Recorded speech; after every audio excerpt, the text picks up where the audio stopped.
Hey, what's up, everybody, and welcome to the Put It in the Book show, where we talk about all things Mets. Off-season episode. I think it's number 7 that we've done here. This is the first time that we've done off-season episode number, so on and so forth. Wow. I am Steve. I got Rodriguez right there. Like, boom. Who are you gonna call? Rodriguez. Yeah, you can call. And then producer Joe. He said everybody can call him, so you just put up his phone number. Sure. Call me now. Call me now. That was producer Joe behind the glass. I got Keith right down here, along producer with Joe our good buddy, Miss Cleo, Uncle Stevie, Miss Cleo. So, as we always do, we get started here with what's up, Stephen Light. Good evening. Good evening.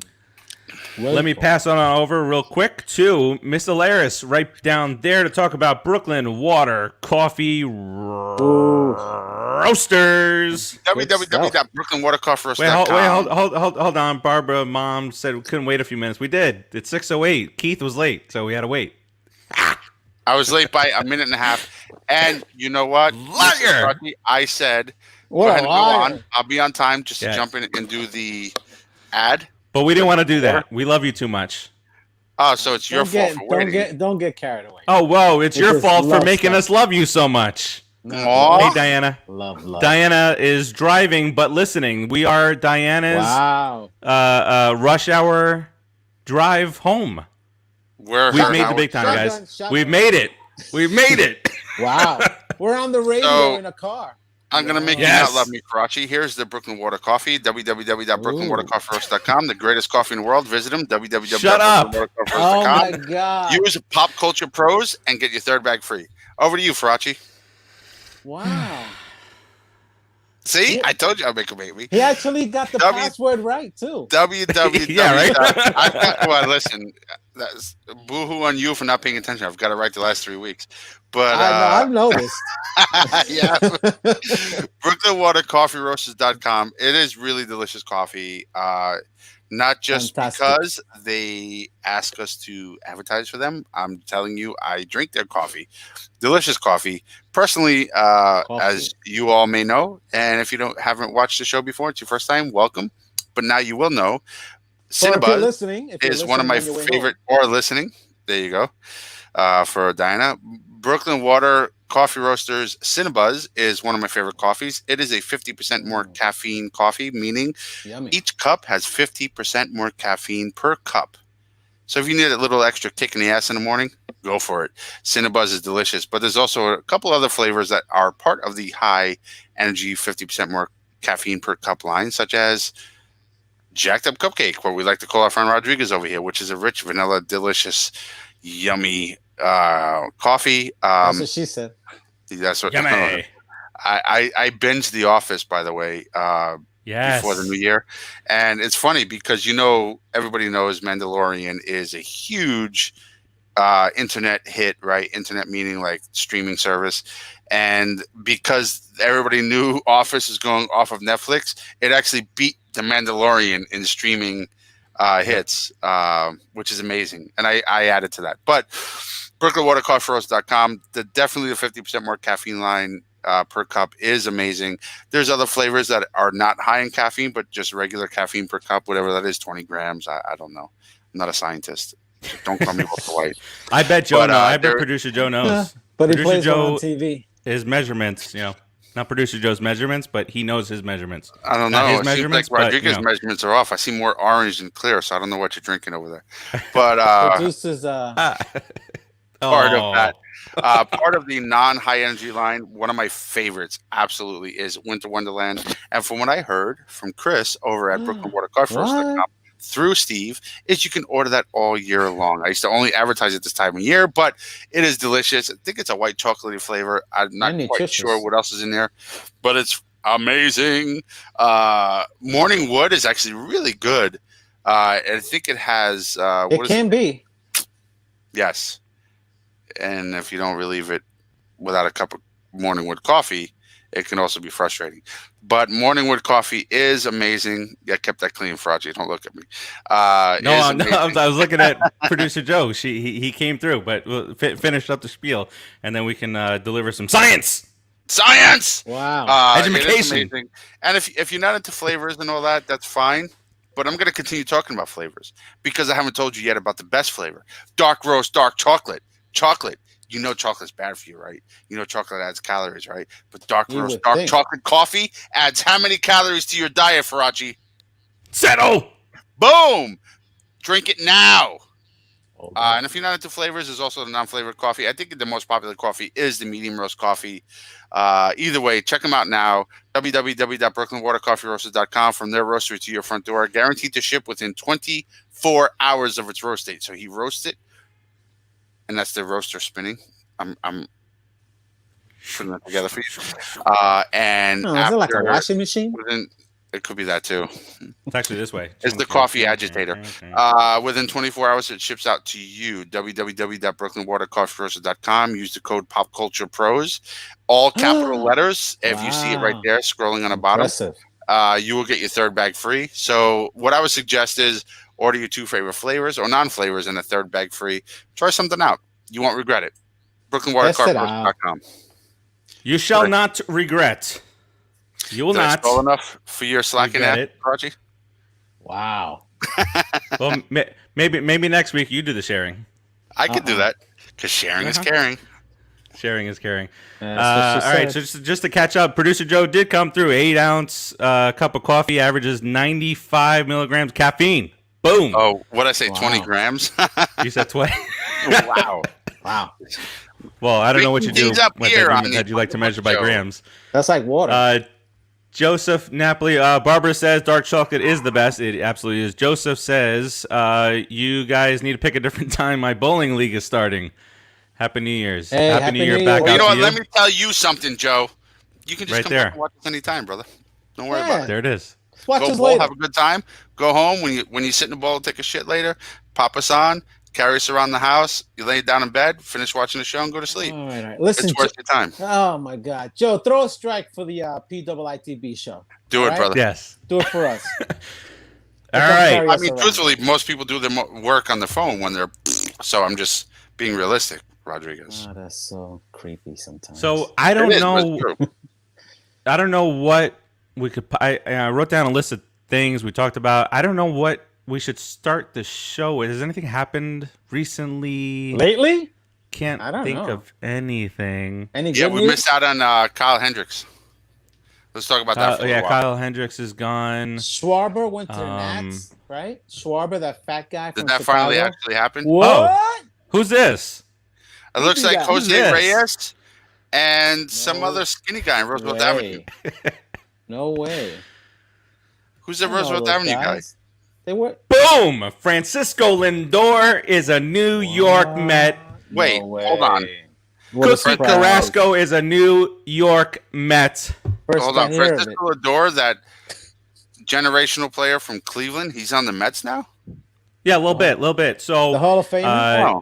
No. Okay, prime that's not of his career, Francisco Lindor is a New York Met. This is when you think about off-season, in-season trades, this is the biggest trade that the Mets have made since the Mike Piazza deal. And I say that, a lot of people are like, oh, Delgado was a massive trade for us. It was a big piece to that puzzle in 2005, 2006, but he was up there. He was 33 years old. Right. This guy, 27 years old, in his prime, perennial All-Star, future Hall of Famer, Gold Glove, great hitter. He's got pop. He drives in runs. He steals bases. He's got a giant smile. He makes kids happy.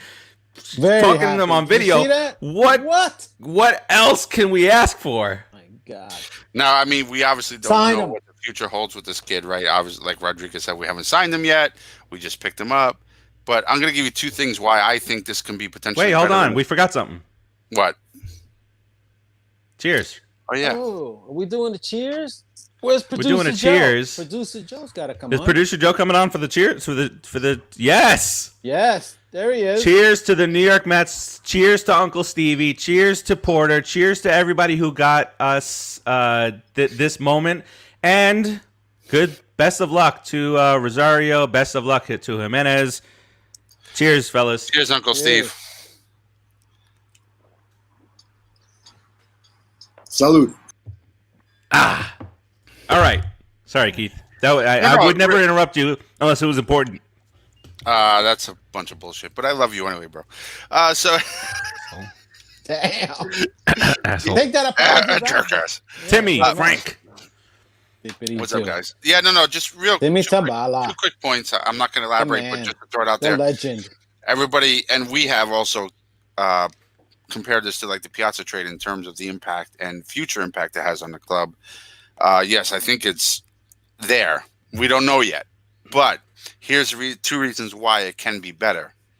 Piazza was huge. The bat he brought, the leadership he brought, but he didn't bring one thing that Lindor brings: the glove.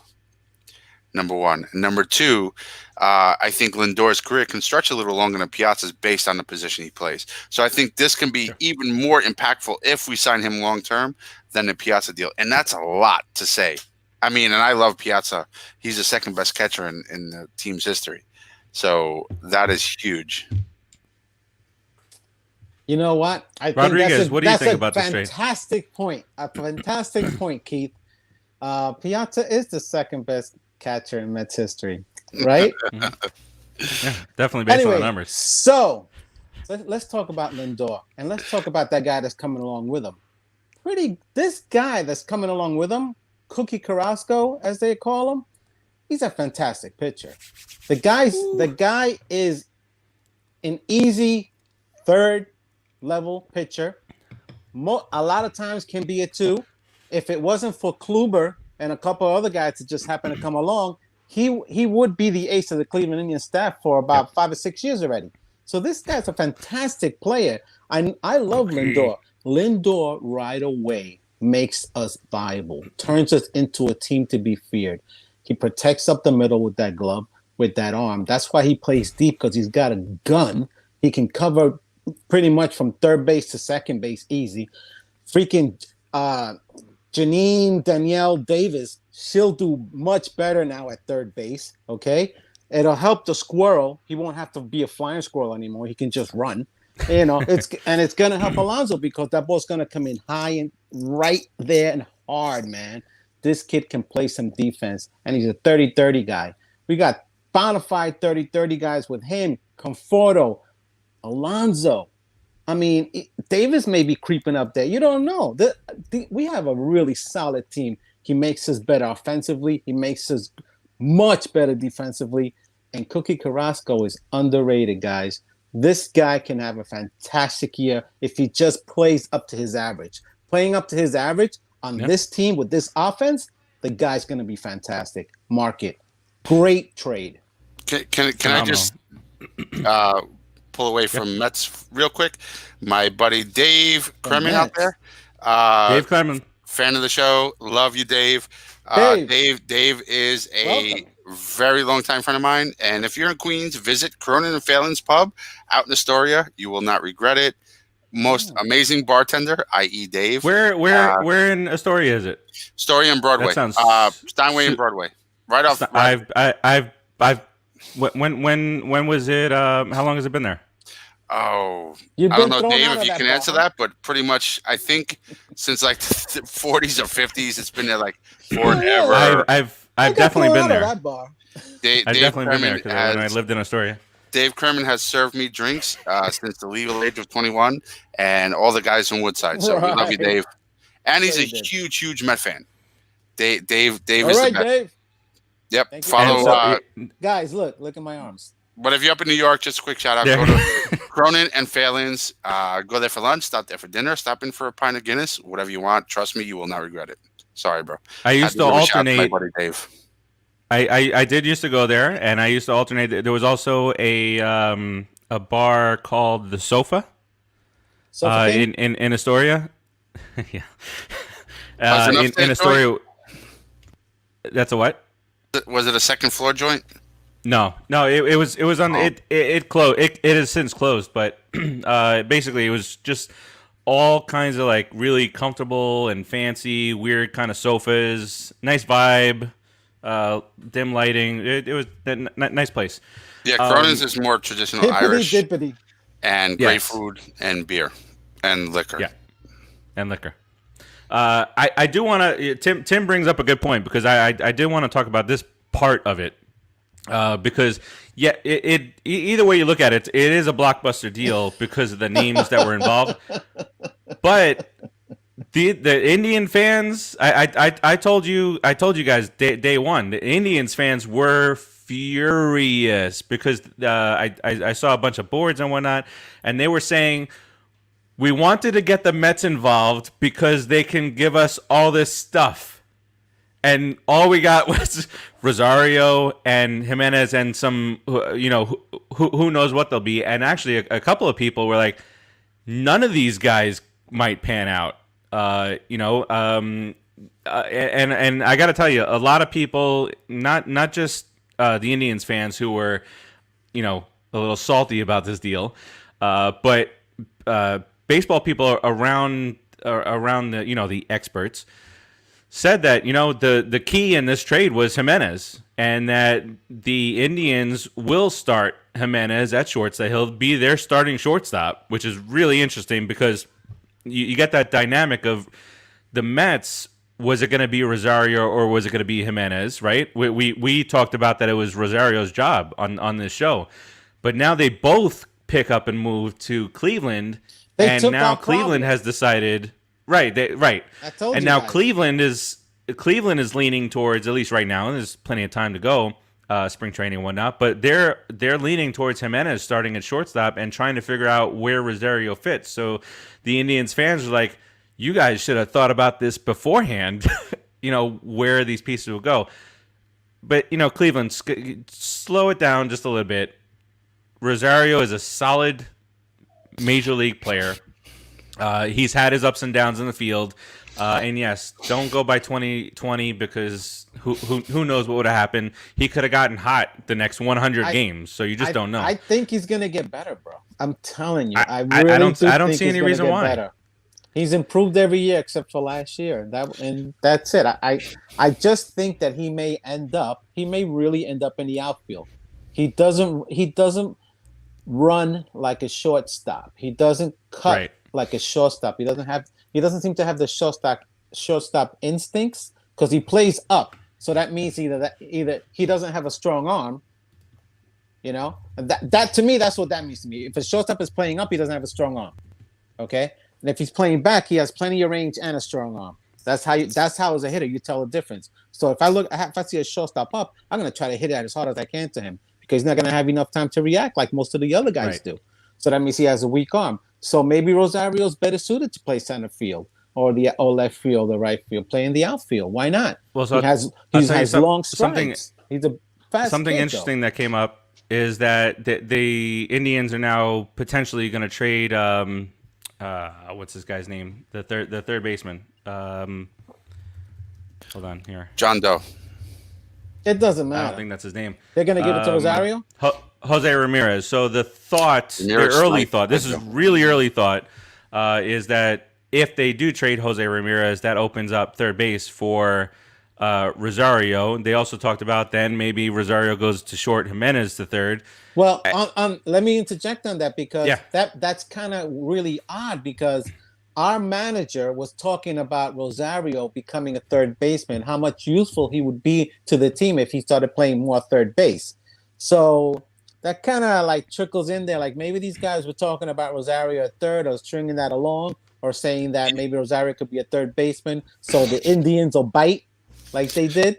You know what, Rodriguez? I mean, I listen, I think Rosario can potentially play third base, but he has to do it. And a team in the position the Indians are in right now where they're kind of rebuilding, they're admitting that. So they're not really hopeful in the next couple of years, not to be, mean or negative. But truthfully, when you rebuild and you sell everybody, you're not trying to win the next 2 years. You're trying to build to win beyond. They can stick a Rosario at third base to see how it works. He may do well. Shortstop is a little different than third base, but the hot corner, the balls come at you fast. And if he doesn't have that range and he doesn't have that quickness on his feet, he's going to fail terribly. I think what you originally said, him in the outfield is probably best. I know we were talking as Met fans, center field. I think one of the corner positions would be good for him. I'd put him in center. I'd put him in center. It's the easiest. He's got speed. It's the easiest one to play right off the bat. Center field. If you got it's a lot easier than. And he has plenty. But do you think he has? Yes, he does. I know he has the speed for it. I don't think there's ever been a doubt about that. But do you think that he's got the range for center field? Yeah, absolutely. I think so. Definitely think he has the range. I have a little trouble with that. Well, think about it, right? He doesn't need to be quick. He doesn't need to be quick. He just has to get jumps on the ball and use long strides. Right. It's just about getting the jumps. Think about it, right? Like Rodriguez said, what I was going to say is you don't have to. So when you're at shortstop, it's bang, bang. When you're at center field, you need to predict where the ball's going and get a jump on it. You have another second for your mind to decide where to jump and get a jump on the ball. At shortstop, you don't. It's pure instinct. Your body needs to react before your brain registers what's happening. And that's really third base, shortstop. It is what it is. That's why they call third base the hot corner and shortstop a premier defensive position, because you don't have time to think. Your best athlete is your shortstop and your center fielder. So what does that think about Ordonez. We were okay with Ordonez. If Ordonez was able to hit 230 consistently, unfortunately he went below Mendoza. But if Ordonez was able to hit, but we don't have to worry about that shit now. Forget about Ordonez. That's the past, it's just right. But it's a comparison in terms of what you said with him being a premier athlete. Ordonez was a premier athlete in the sense that he covered that field amazing. But I think, his bat, the pressure and everything kind of got to him. He was, I remember in the Subway Series, I think it was 2000 or whatever it was, he made some play off Jeter's bat, leaping probably 3 or 4 feet in the air and snagging that ball. The kid was amazing. Oh, he's a beast at short. And we don't expect everybody to be that way. However, Lindor is that good. Lindor is that good. You're gonna be. Well, he's a Gold Glover. To win a Gold Glover at shortstop, think about past in your mind, right? Just off the top of your head, think of past Gold Glove shortstop: Ozzie Smith, Ray Ordonez. These guys were so amazing at short, and I think Lindor won 1 or 2 Gold Gloves at short, right? Did Reyes win a Gold Glove? He did, yes, absolutely. You said no, Frotch? Let me double check that. I don't know. I didn't want to interrupt, and I wasn't sure. Well, if you continue on, I'll look that up. You continue on with your thought. Okay, yeah, I was just going to say that I think that if you think about premier shortstops and you think about Gold Glove shortstops, Lindor is there. But if you also couple that with their offense, aside from Ozzie Smith, and Ozzie Smith offensively does not compare to Lindor.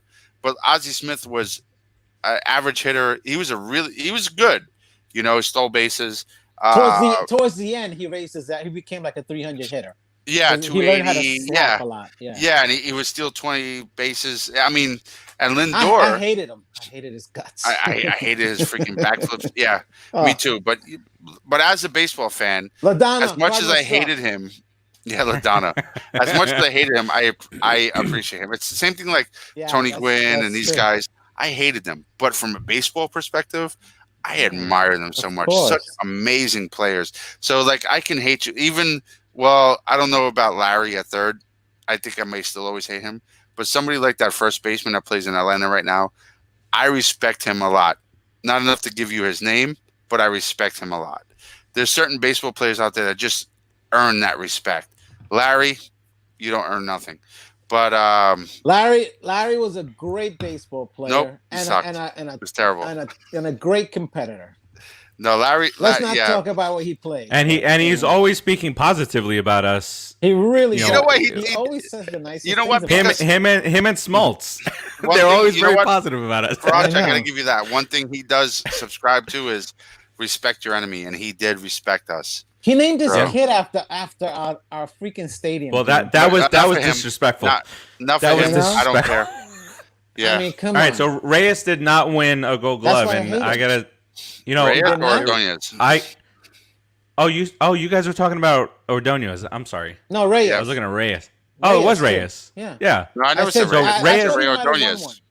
No, so here's what happened. You guys were talking about Reyes and or you were talking about Ordonez, then Reyes got mentioned, and then the question was asked. So Reyes did not win a Gold Glove, and actually Reyes did not have a good defensive No, career. Reyes wasn't great. He was okay. Thinking He had back, good range. he had a cannon of an arm. He had a rocket of an arm, but He had good range, made, but he skipped up a little bit. But Ordonez, who I was mentioning, and specifically I was mentioning him because the lack of his offense and the acceptance of his position because of his defense, he won 3 Gold Gloves with the New York Mets. yeah, I do remember. Yeah, for sure, he won Gold Gloves. So Reyes actually finished with a career at shortstop, fielding percentage of 973. He made 17, 18 errors a year. 973. 973 out of 1,000. Oh no! But when you compare it to the Gold Glovers, that's all I'm saying is that 973. At third base, he was 946. No, he wasn't a third baseman. I don't know why they put him there. But if you go back to Ordonez, well, he put it there because of Rosario. He played third base with the Mets in 18 and 19. Ordonez won those and 17. Gold Gloves. Reyes is not a third baseman, bro. Come on, there's some people. That No. some don't. Nobody. No, I didn't say that. I just said that they moved him there for Rosario. No, I know. Don't hulk up on me down there, Rodriguez. Don't. I see you getting all flexing. You got to remember. So Ordonez, when he won those 3 Gold Gloves, I'm going to give you some quick percentages on those years that he won the Gold Gloves, and they're not impressive. The numbers that come up. It was. What are we talking about? Ray Ordonez? I'm talking back to Ray Ordonez. Yeah. Starting in 1997 through 99, when he won 3 Gold Gloves, 973, 968, 967. Now, if you really want to get down to brass tacks and say, well, he made 96% of his plays, yes, that's amazing. But it's not Gold Glove caliber because in Major League Baseball, there's a standard. But the reason why, let's say 1999, maybe by 99 is reputation. So let's go on 98, a 968 percentage. The reason why he still won it is because most of those plays he botched are plays other players at shortstop would never even had a chance to make. You have to take that into context, right? So 968, but this guy had, just argument's sake, 980. But he also had that year 355 attempts. Probably a good percentage of those attempts were plays that other Gold Glove contenders never would have even had a chance to make. Well, from what I remember of Ordonez, I could be way off here, but what I remember Ordonez is that there were routine plays that he jacked up, and the insane plays that nobody else would make, he was making those plays and that made up for it. Like if it was a routine grounder to short, he'd throw it a couple of feet high or whatnot. But the ones in the hole, remember that slide in the hole that he used to make, that slide and pop up thing. Nobody did it better. No, but all right. So now we get Lindor, who is a combination of Ray Ordonez and an elite hitter, better hitter than Reyes was. And I'm not slighting Reyes there. This guy's going to do it more consistently. He's got a ton of pop. Ray Might see a Ordonez little bit of a drop. David Wright hitting skills. Yeah. That's Perfect. what it is. And the smile of the captain Reyes. Also. Well, and Reyes. Reyes, because Reyes was always happy. Yeah, that left side of the infield, that combination, that smile to make one big one for Lindor. In the 6 years, we'll say 5 years because his first year was less than 100 games and not full. In the 6 years, he has won 2 Gold Gloves, and his fielding percentage, on average, through all of those years, have been a 97%. He has never in 6 years been less than 97%, not once. and he makes amazing plays. He goes into left field and makes He's plays. a vacuum. Yeah. I think so. Go ahead. I'm sorry. I'm getting super excited. No, so I know. I said no. So I was just thinking of in a fantasy world, if you have Lindor and Arenado on the left side of the infield, you can play Arenado on the second base side, on the right field side of second base. And we can shift for everybody. Because you cannot tell me having Arenado and Lindor, that would be insane. It would be morning wood coffee all day. Yes. Bam. Right, yes. But here's the thing that I worry about, because I'm a Met fan. Don't worry about nothing. Don't worry. And don't worry about a thing. Because every little thing's going to be all right. Pause because that's a long story. I'll tell you offline, but don't worry. Perv story coming up. You want? I can tell it real quick. I'll make it less than 30 seconds. Let's do it later. Let's do it. No, because I want the full version. I don't want the put in the book scale down version. I don't want the TV version. Don't worry is something to worry about. I want the cable version. I think that when we look at Lindor, we're gonna end up having to sign him. I'm guessing, because right now everybody's very trivial about. Dude, 8 years done. 300 million. 7 or 8 years. Yeah, I don't know. I hope we don't go. It's gonna take something more than what we've ever said that we're comfortable with on the show. And we're not comfortable. We're cheap bastards. But I'll tell you what. Well, what about Tatis? Have you heard the rumors on Tatis' extension? Yeah, did he get 4 home runs in a game yet again? 10 years. 10 years. They're talking a 10-year deal. He's younger than Lindor too. He's a lot younger. Yes, but he's 21, 22. Here's the thing: the Padres are trying to do it for. I mean, all power to the Padres. They're trying to lock him up and get a lower per average. They're trying to do like a 10-year, $230 million deal. Yeah, he'd be stupid for that one. Yes. Yeah. Thank you. It would be dumb. So, if you're a ball player and you're 21, 22, I would sign no more than a 5-year, 6-year deal until I'm 27, because then you can get a Lindor type of kind. Now you get 2 giant contracts in your career. Yeah. Okay, so boom. 5 years, 25 mil. I'm here for you guys. Pop, boom. Yes. I wish. In our dream world here. Listen, we're gonna sign Lindor, and we're gonna have him for the next 8 years till he's at least 35 years old. Okay. By then, I have all the faith in the world. Everybody will be here. We'll have young guys. We'll have like 4 or 5 championships. I'm so happy. I don't even know what I'm saying. Cookie is a great pitcher. I've looked him up, man. I went on YouTube and checked him out. The guy can pitch. Yeah, it's a good pitcher, he had one down year, and I'm sorry, he was going through cancer treatment. I don't surprisingly, Callaway says whatever Callaway. But listen, real quick, Tatis. Callaway's a great pitching coach. He is, but that kind of beat it. Coach. So Tatis, he's been in the league 2 years, right? His first year, he came up, I think, mid-year or was hurt. He only played 84 games, and then he played in He did get hurt. He played 59 of the 60 games. Respectively, I'm just going to take that all together. He played a total of 143 games in major leagues, which is less than a full season, and his respective average across those 143 games is a 301 batting average, 30. That's not right. Mr. Gines, what's up, buddy? Yeah, because they're okay. They're giving him a 44 home run average based off of that. I guess that's right. Okay, so I'll just go on his 162 game average, 301 batting average, 44 home runs, 111 RBIs. But can you really judge a 10-year contract off of games less than a full season over 2 years? I mean, I'm sorry. Lindor has proven a lot more. And we're sitting here saying that he shouldn't sign a 10-year deal.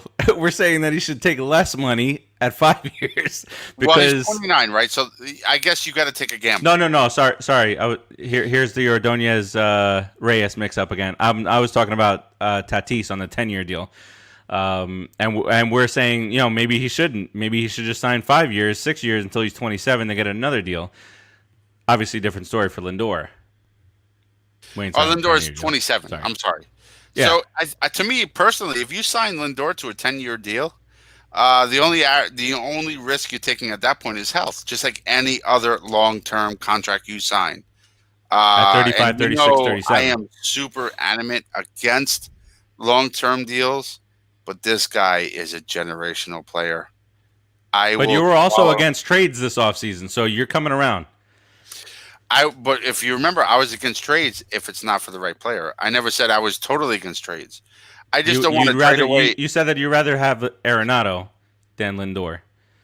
I would, but now that we got Lindor, it is what it is. Yeah. Well, right now, yeah, I want Lindor more because he's a Met, and that's that. That's No. Well, listen, no, we had. Yeah, we had 2 shortstops already, so there really wasn't a need for a shortstop. To be honest, let's be real here. We needed a third baseman more than we needed a shortstop. However, having this shortstop makes our third baseman Mr. Ole much Davis, better. Yeah, much better. So we'll see what happens. Mackie Davis. You're both like, let me go against what I said last year. Right. JD Davis has done better in recent history, but it's true. So let's just put it out there. I lost JD Davis last year with him. I lost on one play because you're just nuts about the Mets. He's a coward. He made one messed up play. I don't play third base like that. I don't expect you to play third base like that, JD Janelle. We've never seen you play third base. You've never seen me. Ask the fat man. I can play. Fat man don't stick up for me. Trust me. He hates me too. I don't trust what I don't see. Oh. So I mean, listen. Okay. You know that. All kidding aside, okay. Lindor makes Davis better. Why? Rodriguez, come down. I'm messing with you. We have a cheater Yankee player at second who will be, I did mention Yankees this week, so you can hold that against me for Hutch, but who will be replaced by the Squirrel, who has much better range. So Squirrel and Lindor make the Polar Bear and JD Davis better. Why? Because their range is longer. So Squirrel can cover a little bit more, and both corner players can cover the line a little bit better. It is what it is. So up the middle defense. Stick them on the line and let Lindor cover everything else, and Squirrel cover everything else, and stick Alonso on the line. No doubles. Our defense becomes so much better. Sandy, you heard that? Listen to Rodriguez. I agree on that. No, I'm with Rodriguez on that. It's so true. Stick them on the line because the range of Lindor is so amazing. And Squirrel is just such a hustler. He may not have the range of Lindor, but he will be able to cover a little bit of extra ground. To me, those little buck teeth that he has. Catch it like a squirrel. But two things on that. Pete Alonso, to his credit, he wants to go after everything. To his credit, and he'll learn more about not going 15 feet to his right when the second baseman can be there. JD Davis. Well, that's knowing how to play with your infielder, your second baseman. So the more games he plays with that'll take time. Yeah, that'll work. Yeah. But going after everything from first base when it's 2 outs is a different story. Going after everything from first base when it's 1 or 0 outs, and there's a person running to first is not excusable. Yeah, he's a rookie. Well, last year. I'm not mad at him for it. He wasn't a rookie last year. It's a learning. Well, last year he kind of still was a rookie if you think about it, right? No. Yes, get over it. No. I'm excusing him, and I don't care what you say. But, truthfully, when there's less than 2 outs and you're chasing the ball towards second base and there's a runner running to first, you're wrong. Sorry. When you go out to the field, when you go out to the field as the first baseman, one of the things that you do as the first baseman is you gauge yourself. You know how long it takes you to get back to that bag. So you go out there, you crawl, you put a line, okay, and that's a reminder. If you're a good fielder, that's a reminder for yourself not to get past that line, because then it's going to cost you. It's going to give you a problem getting back to that bag. So he has to learn how to do that and have confidence that second baseman is going to be able to cover that little bit of a gap. And that is something that's working with him. To me, as a first baseman, you're next to the catcher. You're second most important to communicate with the pitcher constantly. If you remember, there's a guy whose name is That's not true. Well, listen to me. There's a guy. His name was Keith Hernandez. Keith Hernandez. Yeah, he was an amazing first baseman, and if you remember, he constantly called meetings with the pitcher. Why? I'll tell you why. Because he wanted to let them know what he's thinking, what he's seeing, how the baseman's taking leads. If I do this, you need to cover. It's important. It's not as important as the catcher's communication. I agree, but that was Keith Hernandez's style as a captain of the infield. Rodriguez, I love it. But I think it's also captain. David Wright did the same thing. Right. Yes, he did. David Wright always took trips to the mound. I said, "This is what I'm seeing. This is what I feel." It should be in reality, it's the shortstop's captain of the infield. It's great that Hernandez would do it or David Wright would do it, but in reality, the shortstop is supposed to be running the infield. Okay? I'll tell you why I disagree with that. I feel like shortstops who are superstars are always young.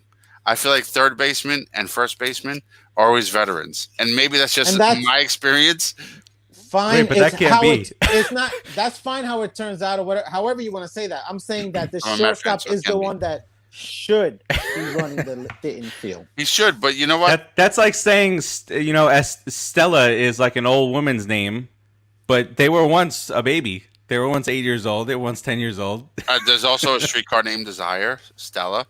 So let's not go there. Stella. But I think that the first baseman is intricate in sense that they see the habits of the runner on first, and or if there's a runner from home plate running to first, the first baseman could say, "Hey, if I break this way, I need you to cover." It's not a whole lot of communication, such as maybe a shortstop to your perspective, Rodriguez, which is right, and also a catcher. But there is communication that is needed. Maybe that's a better way of putting it. Absolutely. The whole infield should be communicating constantly with each other. That makes a great team. That makes a team that's going to be together. Tom Bohan. Mr. Bohan. Good point. Phenomenal point. Okay, so all right. So we've got our shortstop. We've got a pitcher who we were looking for. We were thinking about a pitcher to sign behind DeGrom. Or behind Stroman, or in between the two, and we got that guy. So in one trade, I know Keith, you were against the trades. The front office said we're not going to be making free agent first. Well, let me clarify because you keep saying that. But I was against. No. Wait. Right. Let me just say that. Well, no shit. No, let's make a jacked up trade. Let's trade. Right, let's trade Pete Alonso for two minor leaguers. I wasn't against trades. I was. Everybody who listened to watch the show heard you say what you said. So if I'm wrong, then I'm wrong. Listen, anyway, Keith was against trades. The front office was against trades, and we made the trade, and it wound up getting a superstar in the field and in the lineup. And getting us a two or three, depending on the way that you look at it. So 2 birds, 1 stone. Rosario's gone. Perfectly fine with that. Remember, at the beginning, I wanted to start with Rosario and Nimmo for a trade for Lindor. So it works out. We have Nimmo now. So now, here's a question. We went through all the potential center fielder targets, right, last week. So now, here's my question to you guys: do you want to sign Springer, or do you want to bring? So it depends. There's a combination. If you get Springer, then you can get a lesser pitcher. Let's say it's Springer and Odorizzi. Just throwing that out there. Or would you rather go out and get Ozuna? Put him in either right or left, move Conforto to, Keith and Rodriguez, your point last week that you'd like to see, and I eventually agreed with, Conforto in center field, and have a Dom Smith, Ozuna, or Ozuna, Dom Smith, and Conforto in center, and then go out and, the rumors yesterday were that Brad Hand wants 2 years, the Mets are willing to go 1. I say just go the 2. But so all that in, the combination of players, what combo would you rather have? Would you rather have a Springer, Odorizzi, bring them in, or Rodriguez? I know you brought up about the bullpen stuff. Would you rather bring in Ozuna and get a Brad Hand and maybe another bullpen piece. Whoever wants to go. Well, I can The great say divide. Let's go Mets. For me, what I'm gonna say is I'm gonna take an Odorizzi and I'm gonna take a Brad Hand. Because offensively, I think we're pretty stacked right now.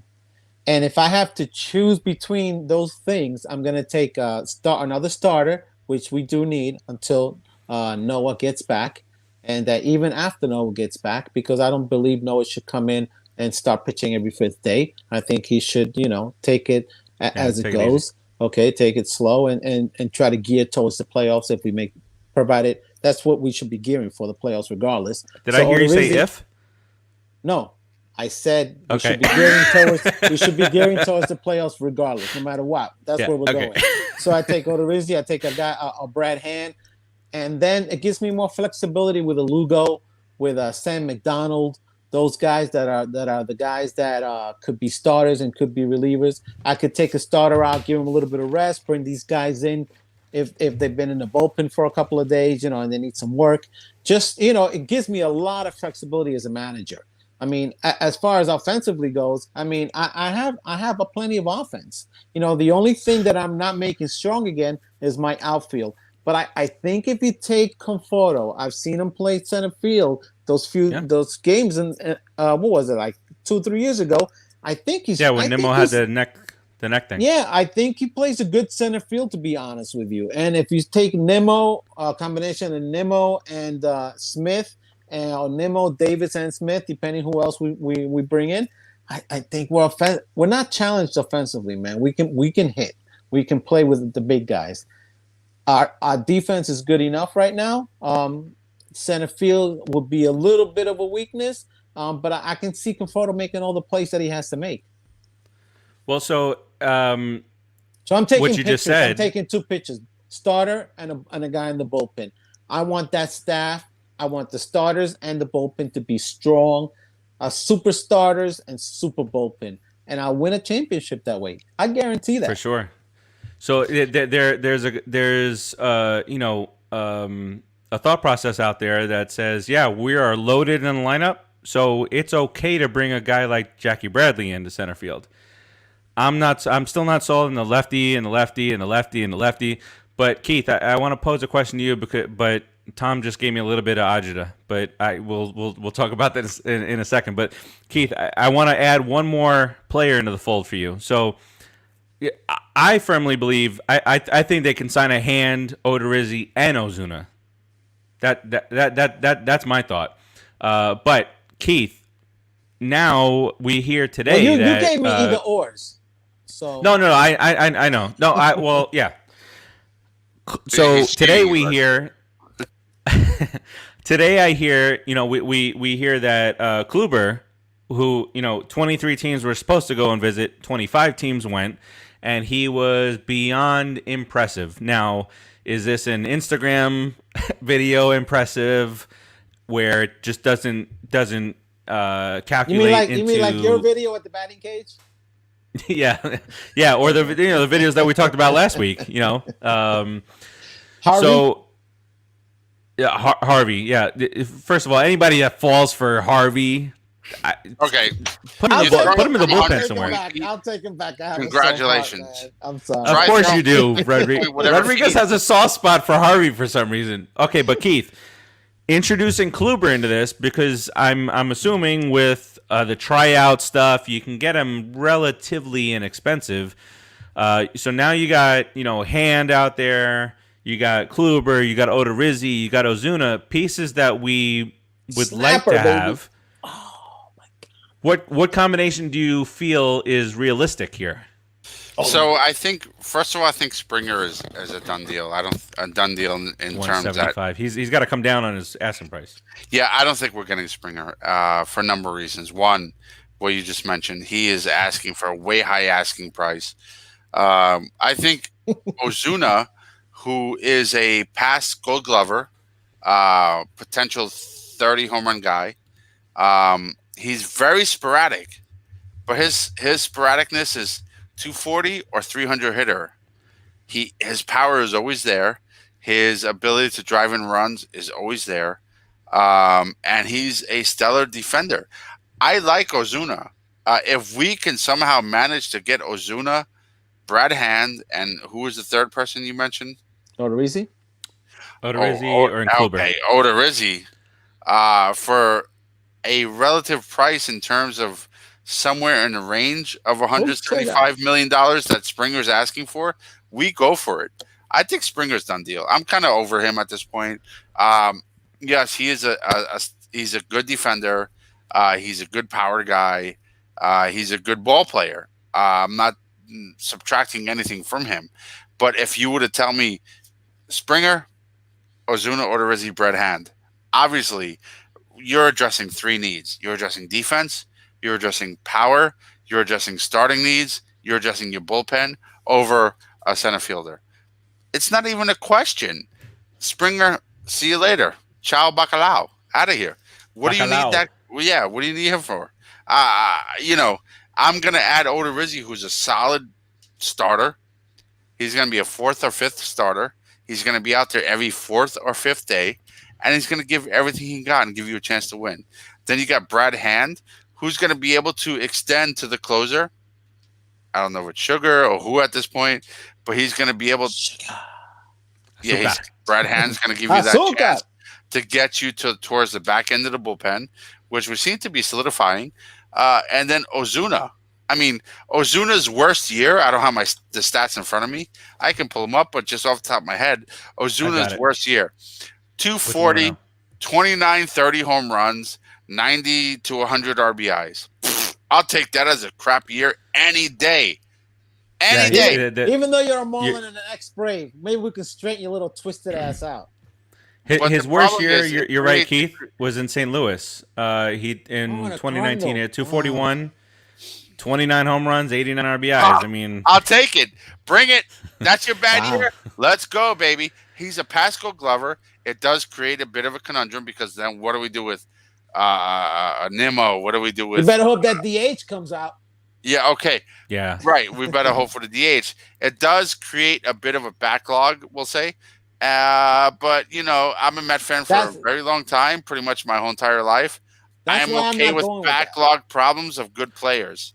Bring it on. Let me ask you guys this then, because Tom is saying, if there's no DH, then it really screws us this year. But Tom is mentioning, get Springer, say goodbye to Conforto. It doesn't screw us, maybe we could trade an outfielder for another bullpen. With all due respect, wait. You cannot have another bullpen arms. Come on, Keith. You're reading my mind here for a second here. Tom, I do love you, but get me a contract for Conforto. Ozuna, yes, he has taken a few steps back in the field, mostly with his arm. I've seen some of the things that he's been doing, and it is mostly with his arm. He had the surgery done. Last year he finished sixth in the MVP voting. I mean, who would not want Silver Slugger? That? He was Silver Slugger. He in his last. So was Andrew Jones. from Andrew Jones is phenomenal. Andrew Jones was a great center fielder. Andrew Jones was a perennial, a Gold Glover, Silver Slugger, hit for power. Until the Braves knew. Absolutely. Until the Braves knew to trade him, and then. And they went like this. Really hard. And then and talk about health wise, he had since he was after he was a rookie in 2013. Sorry, real quick, I got something going on. I need to leave just for like 2 minutes. I'll be right back. Okay. Carry on. So his health wise, 612 plate appearances, 608, 679, 628, 549. The guy's a baller. He's there to play. He just plays. He just last year. But think about it, Faraci. He's been with three of our worst enemies: the Cardinals, the Marlins, the Braves. I mean, we could straighten him out, maybe turn him into a better person if he comes with us. But if we sign him, I don't even know if Atlanta's even involved. If you sign him, you do twofold. Number one, you strengthen the lineup. Number two, you take away a guy who just From Atlanta. killed us last year. Absolutely. You steal from Atlanta, and he now killed us with you the can. Marlins too. And with the Cardinals. He has always killed us. Why let him out there? Why? The Marlins are just. I don't want to talk about the Marlins right now, but then you can potentially, if you have Ozuna and you got Conforto and you got Dom Smith, you obviously can flip Dom Smith and Ozuna, whatever that looks like. But now you can.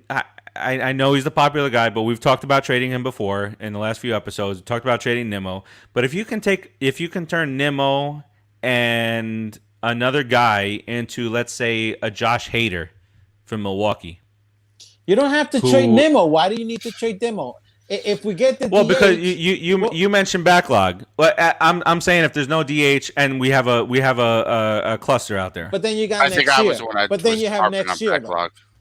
You still have next year, and you still have AAA, and you still got a guy like Nimmo. You don't need to. But if you can get a Josh Hader with a Nimmo and somebody else package, I would do it all day long. Provided you have to sign somebody like Ozuna. If I could play devil's advocate. Oh yeah. No, first step is signing an Ozuna. Then you can trade Nimmo. Yeah. Yes. Oh yeah. For that's what I was basing on. I was gonna say, and then if you can bring just jump in. If you can bring a Josh Hader in. Mm-hmm. Josh Hader is in. That's another thing. He kills us. We can't hit Josh Hader. It doesn't matter who's in our lineup. Well, other teams can sometimes do it. I would definitely trade for Josh Hader because that guy's arm. He's a monster. He's like a whip, man. He's like a whip. I would. Yeah, that guy could stay like the Bugs Bunny. Bullpen. Strike 1, 2, 3, you're out. Strike 1, 2, 3. 1, 2. It's like that cartoon show. It's like I think one thing, and it cannot be said enough. When is Keith coming back?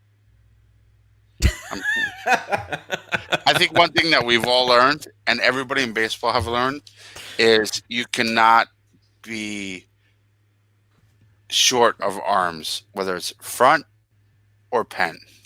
Go back. And, Hader coming in, listen, the guy, the way he throws, I worry. Injury, this and that, doesn't matter. Right now, he's throwing hot.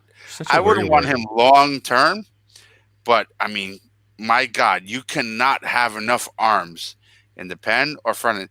Look what we did last year. We signed every other freaking Porcello and Waka and every other person who was a half-fast. We got creative, Keith. Comeback player. We got creative. And listen, I didn't blame the Mets, and I still don't, because we just wanted depth. But Van Wagenen did depth within his reach, which is the budget. But that's all you could have done. Yeah. Sandy has a little more reach right now, so I don't know what that reach is because it wasn't clarified. And truthfully, I like the fact that it wasn't clarified. I don't want our owner going out there and say, this is our payroll limit, because it limits us, not to be redundant, but ownership of a team announcing a payroll limit limits us from what we can do going forward.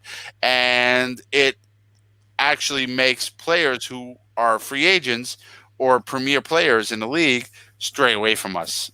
Well, they're already at 167. Their limit's 175. I ain't even going to talk to them. I think the approach the Mets are doing right now is great. But circling back to what you guys were saying, you cannot have enough arms. And we've learned that as Met fans. Look at what it was. 2016, after we won the World Series year, we were looking at Giselman as a great starter. He did a great job. Was it 2016? He did a great job filling in. And I will give him credit. I'm not taking anything away from him.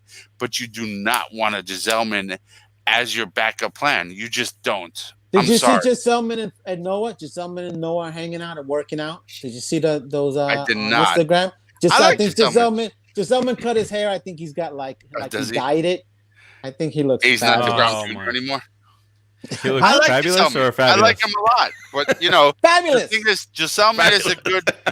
He's a good spot starter. He's a good bullpen long guy.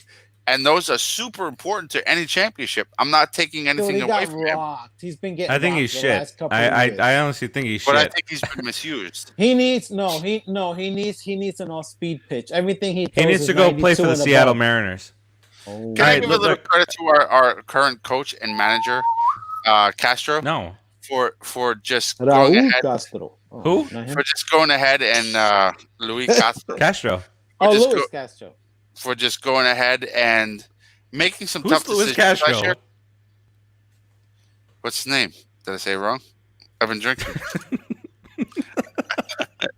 Rojas. Why didn't you keep it going, man? Wow. I'm sorry. I I'm would sorry. have kept going too. Rodriguez, screw you. Fraji, thanks for pulling me out. Sorry. Wow. No. I said Raul Castro, and he goes, no, Julio Castro. I said, oh, Julio Castro. I didn't say Oh, Julio. yeah. I said Raul. No, Raul, no, you said Julio. I don't know what you said. I was just agreeing with you. Oh, this I is said great. Luis. wow. I was gonna say Julio. I think that's where I forgot. I was gonna say, Probably is should that drink Julio after showing Castro's up brother? before. But just to give him some props because he made some tough decisions last year on the roster.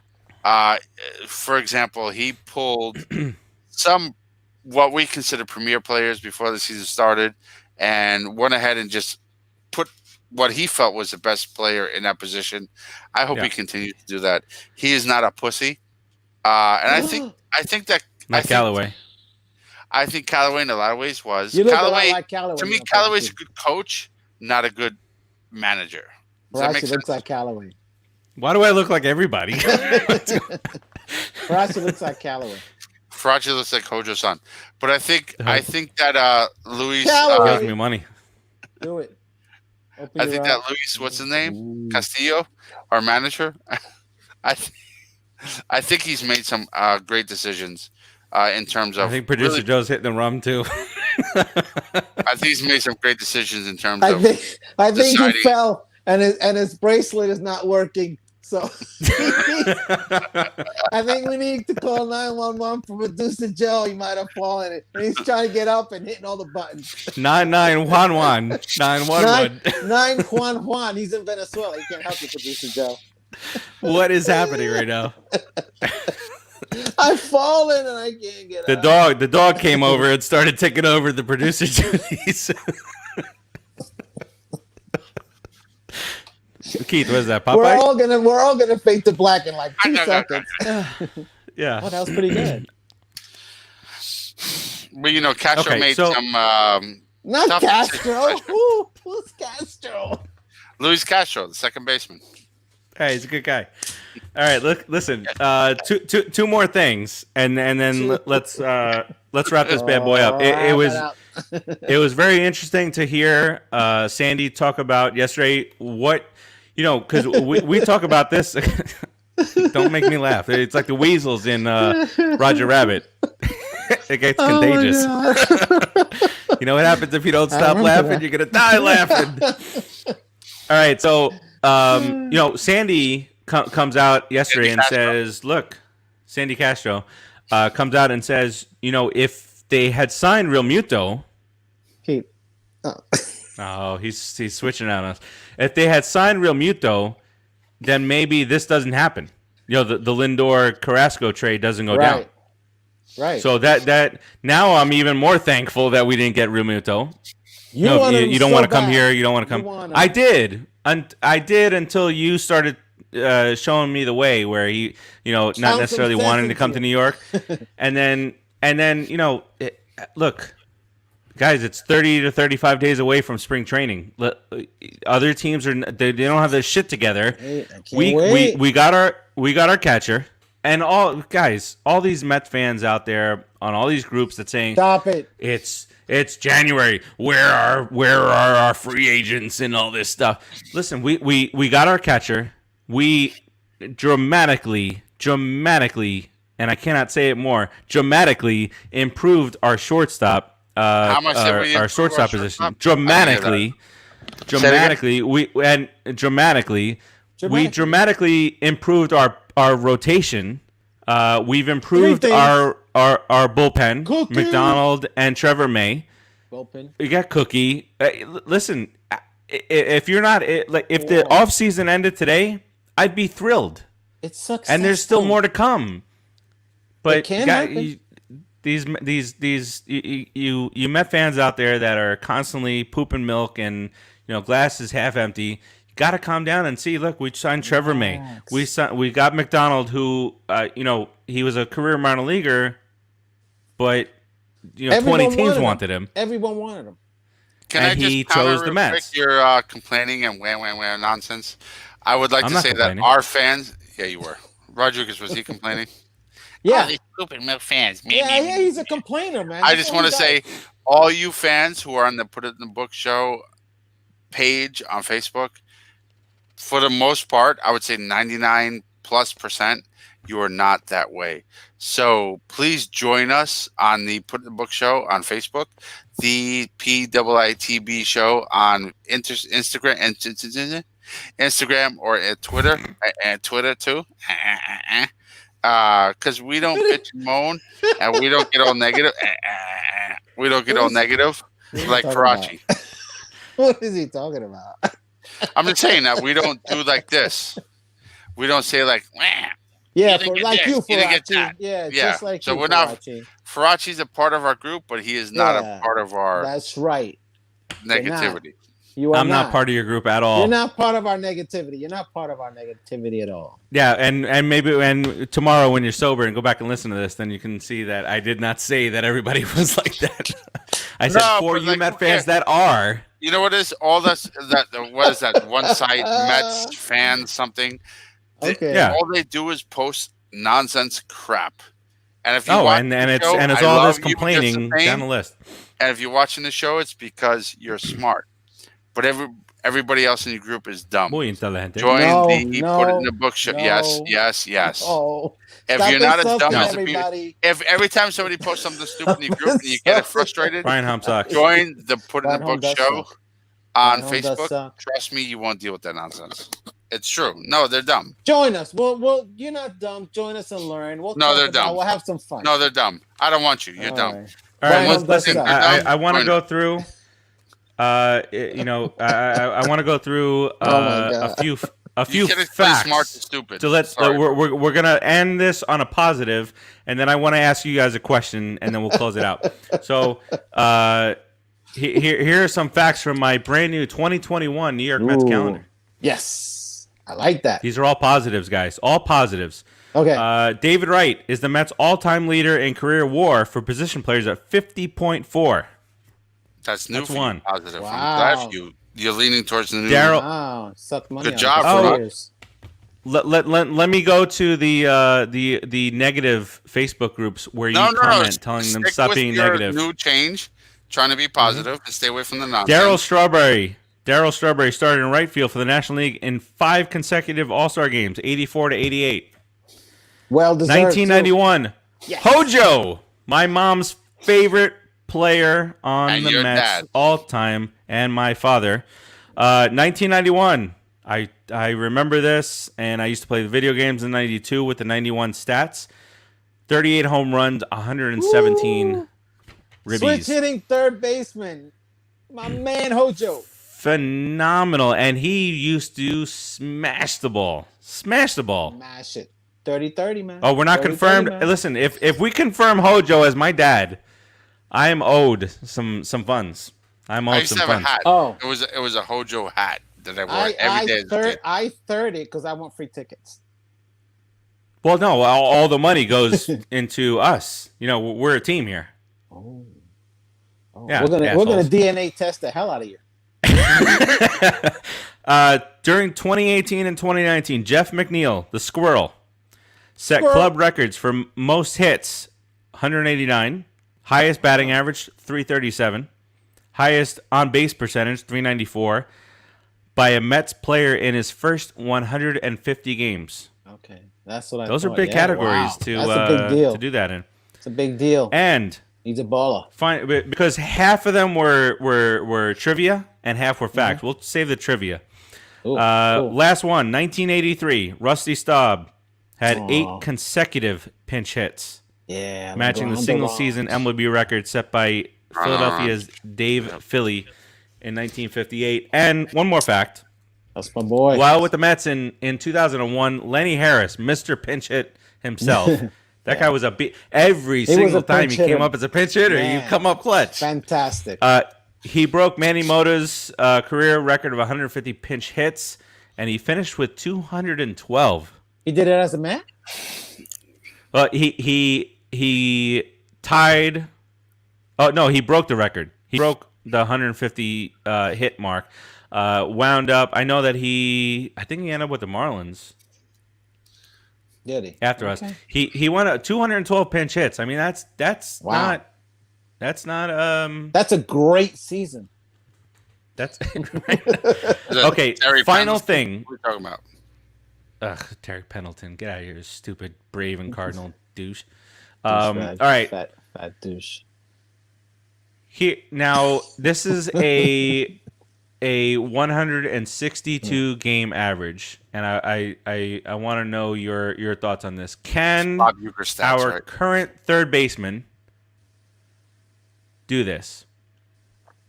And again, this is a 162 game average over the course of X amount of years. 305, 12 home runs, 67 RBIs. Can our current third baseman do that? Our current third baseman can surpass that. Yes. So my question to you guys is, as we go out here, as we put that ribbon on this bad boy, should we have any interest in DJ LeMahieu? That's his 162 game average. 12 home runs. His 162 game average is 12 home runs.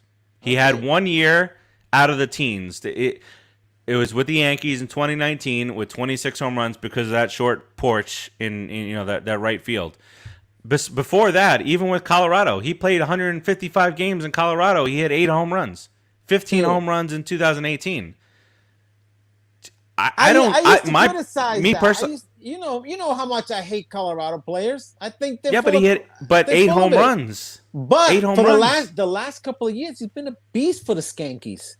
He has. He's been a beast. So do you go back to that, to his average, or do you go back to the last couple of years? What's his trend?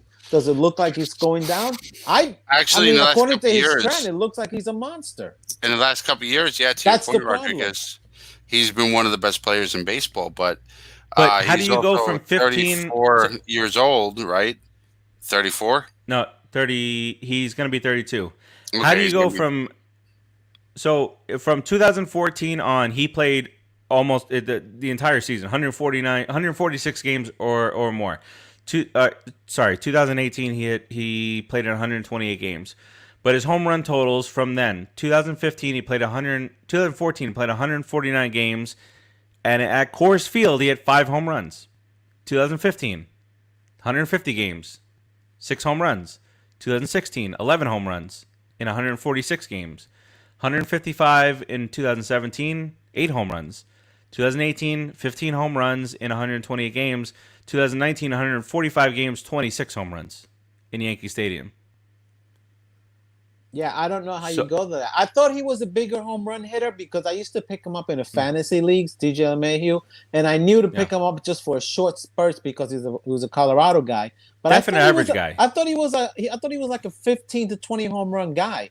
I guess I don't His remember high him ever properly. in Colorado was 15.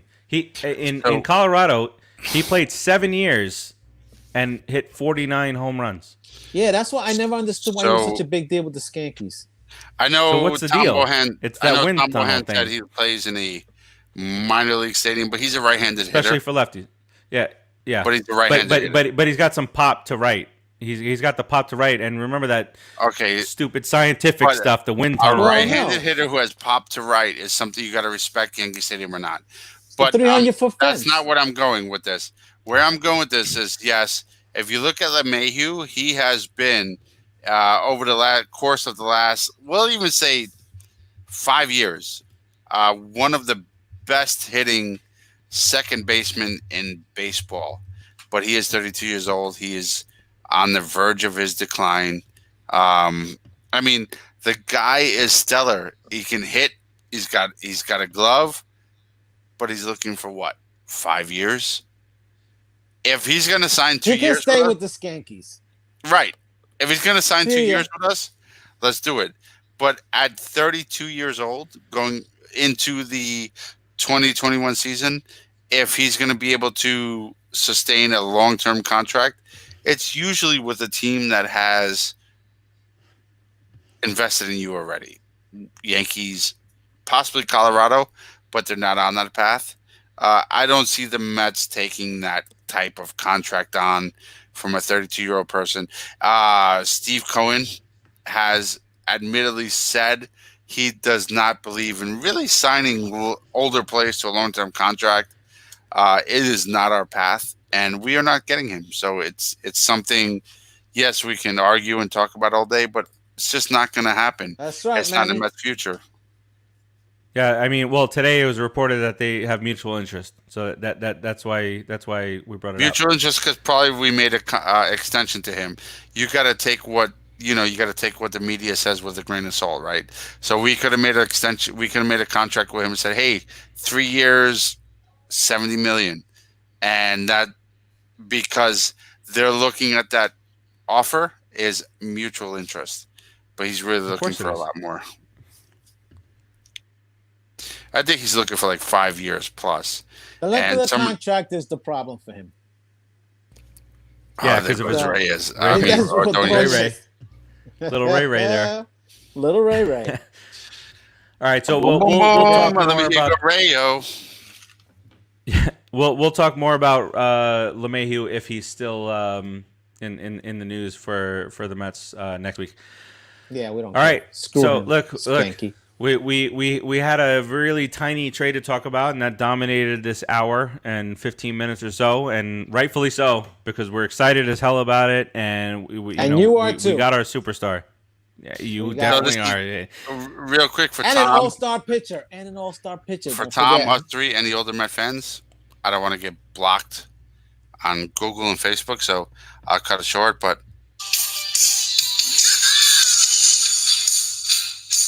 guys, remember this? Of course. I dream of that. Let's go. Mets go. You've never dreamed of the Mets before. Do it. Liar. When I was a kid and that came out. Liar, Rodriguez. You are a liar. You don't remember that, Rodriguez? I know you were dancing naked with a bottle of rum in your house to that. What? Come on. What? You know it. All right. Well, on that note, we wrap this bad boy up. Let's do that quick. Who let the Mets out? Somebody did. Right. Somebody let the Mets out. All right. On that note, we're gonna hit the bricks. Yeah. Gonna put a big old blue and orange ribbon on this bad boy. Sean had the video and making of a film on VHS. There's a lot of good stuff on VHS from back in the day. All right, so that'll do it for us this week. We appreciate you watching. Let's go around the room for some closing remarks. Keith, if you it's been a while. If you want to hit us with a fuacata, feel free. Rodriguez, any closing remarks? Wait. After Rodriguez, I'm going to give you a few seconds to think about who you'd like to, There you go. Fuacata. Well done. Give him a few minutes to think about who's going to fuacata. Think about it. Hey. All I'm saying is we've had a fantastic week. Everything else aside, we're talking about the Mets world. In the Mets world, we have fantastic. We got a Hall of Fame shortstop. Hopefully, we'll sign. We got an all-star pitcher. Let's go, Mets. What's going on? Oh my God, my chant! I'm gonna start messing up. Anyway, so what's gonna happen is we're gonna talk next week about who we signed, or we're gonna talk next week about who we are gonna sign, and we're gonna be the best team ever. Let's go, Mets! Keep your mask on. Be safe. Please be good to each other. It's the best way to be. It's a whole new year, and by next week, I think we'll have a whole new lifestyle.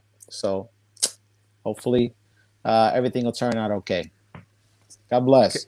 Oh, sorry for Rocky. Mind your business anyway. You just ruined the whole thing. Can I show this real quick? I don't know if it's going to show up, and then we'll get to Keith. Francisco Lindor just posted this. I don't know if you can see it. What's that say? I don't know. Oh, up, a little bit up. No, I can't see NYC, here we come. it. Oh, NYC, here That's we it. come. Nice. And Oh, what look extra? at It's at extremely excited and NYC, here we come. dude, how can he not be excited? He's a Puerto Rican coming to New York. New Yorican, baby. I mean, no. Stop. He's a No? Puerto Sorry. Rican coming to New York. Okay? So Don't piss me off. You gotta piss me off already, Ferrari? Puerto Yorker. Puerto Riqueño. No, there's no Puerto Yorker. Okay? There's no such thing as a Puerto Yorker. Keith, Eddie, Keith, closing remarks. Keith. I just want to welcome Francisco Lindor, Oh, Keith and the Steve. Sorry. Puerto Yorker, coming to New York. Really appreciate you. That guy's gonna lick your neck. Like, he's looking to lick your neck. That creepy guy in the back. You know, like, okay, all kidding aside, if we didn't make another move, yes, I would be somewhat disappointed as a eager Met fan, but we have a great team right now. Let's believe. Listen, this guy right here, Do you believe in guy magic? pick his nose every week. He is a huge Met fan, and he's a billionaire, and he wants to win as much as us. So he is taking our passion and mixing it in with the proper business perspective of building a team, and he's going to do it for us. So just sit back, relax, as I would say, strap on your seatbelt. So sexy. Oh my god. Keith? Keith's sexy, yeah. Keith is very sexy. So no fuck that. No, I'm just going to let Yeah. Rodriguez get his sweet talking out. You got to. Sexy boy. No, I'm sorry, All right. Joe, but hold on. Let me know when you're done, Rodriguez. Don't take over, Keith. I can do whatever I want. You want to stop me? Oh. Yeah. I'll tell you where I live, bro. I'll put it in our group chat. You can come over and He's stop me. defending you. I don't need to stop you by going to your house. He's defending I'll you. urinate on your shoes. There it is. He's gonna So- stand on your table and take a piss. Yeah, I think that every Met fan, earlier was mentioned all these groups and everything else. Chill out, relax. We don't know what's going on behind the scenes. All we can do is be patient. Where our anxiety should kick in really is spring training, because we'll see all the players we have available come in and really kind of play out for the positions that are available in the regular season, which really aren't many this year. So let's go Mets. We have the I'm sorry. Oh, no, Busted. we have the team. We have the team that can win championships. Relax. And if I'm going to put a Fakata out there, the Fakata is going to be towards all of the Philadelphia fans, because it's my default. I hate Philadelphia. I hate the city. Sucks. Sorry, And Joe. the leader, Brian Hump, sucks. Joe, I got to take over again because this really deserves a focus. Philadelphia is a urine-infested crap hole of a city. If you live there, I feel sorry for you. If you live there, there are other options in life. I just want to let you know, and I'm reaching out to you. Here's my hand. Hold my hand. If you live in Philadelphia, there are better options in life than living in Philadelphia. You do not have to succumb to this. You can do better for yourself. Philadelphia is crap. Okay? And Bryce Harper is, Brian Holmes. the symbol of the crap that you live in. So come to New York. And if you don't want to come to New York, leave Philadelphia and root for New York. Let's go Mets. Yeah, Philadelphia is a load of garbage. It's a urine-infested crap city that nobody loves. And Never that's been there. so fuck it, Philadelphia. It's the city Boom. of love. The city of City love. of- brotherly love. City of douches. There you go. Brian All Holmes. to you now. There it is. And that includes Brian Hump. All right, so You're so handsome in the center screen, Faraji. I just want to the center screen. No. Aw. Pick your nose for me. Aw. No. By the way, Steve Cohen, in his defense of everything, he's got a pretty clean nose. You never come out with anything, any goop. on your finger when you pick his nose. No, All right, so he definitely responds to anybody who talks crap too. I love it. yes, I do enjoy that. All right, so we'll be back here next week. We'll talk about whoever we sign. But like you know, kind of like what Keith said. In previous years, we've been creative, and we just started getting guys now. That's the way the trend has been. We've if the season ended today, if the off season ended today, and the season started tomorrow, I'd be really happy with what we've gotten and how much we've improved the team. So, be safe, do your thing. Let's go Mets. We'll talk to you guys next week. Same bat time, same bat channel. And we'll keep you apprised of all the news that is going to be coming with the 3 or 4 different guys that we're going to get by next week. Until then, peace out, everybody.